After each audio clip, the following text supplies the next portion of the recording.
Reboot has been about establishing the individual needs of each partner and then kind of matching up what they need with that, because there's all different levels of kind of, I guess, technical knowledge and know-how in different organisations around Wales, and so it was about matching up what they needed with kind of what we could offer. And then at Mind Aberystwyth ourselves, we introduced digital drop-in. We already run a kind of general drop-in where people can come, socialise, talk, have a cup of tea.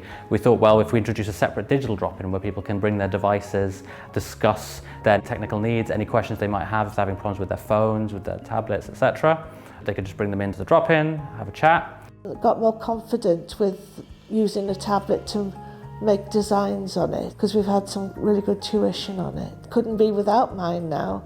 Within the organisations, we have two strands of support. So we have our tenancy support and we have our activity services. So with the tenancy support, we've tried to work it in on an individual basis where we feel like it's kind of appropriate. And then within the activities, we've introduced iPads and other tablets and things for research or for kind of art kind of purposes. And we want to continue moving towards that model of embedding technology in the services we already have. It's not a case of having a set of digital services and then having a set of analog services, if you like. It's more about making sure that the services we have use digital where it can enhance those services, and there isn't a service that we run that it wouldn't be enhanced in some way to a lesser or greater degree by embedding digital within it. We've done a lot of training on universal credit, and that's something people are kind of worried about now because it's all going to be online. Even if we don't go straight in with this is how you get onto the universal credit website, just basic things like word processing skills, learning how a keyboard works, learning how to use the internet in general will prepare them for having to eventually use the universal credit like online forms. The benefits for the service users themselves to learn these skills, they're just essential in the world that we live in now, and they're already in a lot of ways isolated because of various difficulties that they face. People from all the different groups have come and they've started to kind of network with each other. So Facebook has been something that people have kind of taken on, and now they're all kind of friends with each other on Facebook and they interact outside of Mind, which is great. So kind of building those relationships and social connections has been really a good thing that we've seen out of this. It keeps me going when I'm at home, being on the computer and talking to people on Facebook. So that there's quite a lot. Yes, it's really important.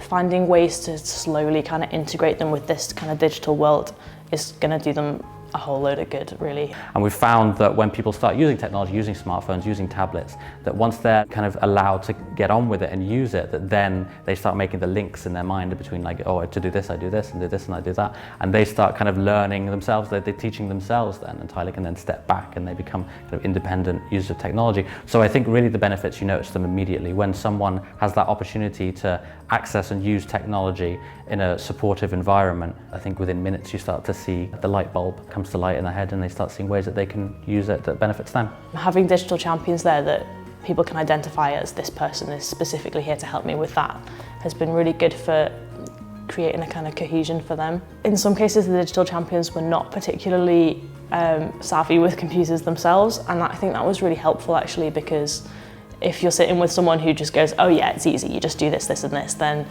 it's kind of intimidating. But someone who's going to learn alongside you and show you that it's okay to not know everything, that's been really good. Working as a digital champion with Tyler, who's the community connector, means that I have the confidence to help people who haven't got the confidence, but I'm not looking like a genius who knows everything. In terms of the organisation as a whole, the level of technical know-how organisation-wide has been increased through Reboot UK. And I think we'll continue to embed technology in all of our services. So art, for instance, is going to continue using tablets, going to continue using digital cameras and digital photography. Organisations themselves really have a responsibility to be inclusive. It's not really an option. It's not a case of should we invest in upskilling our service users or staff in technology. It's when are you going to do it?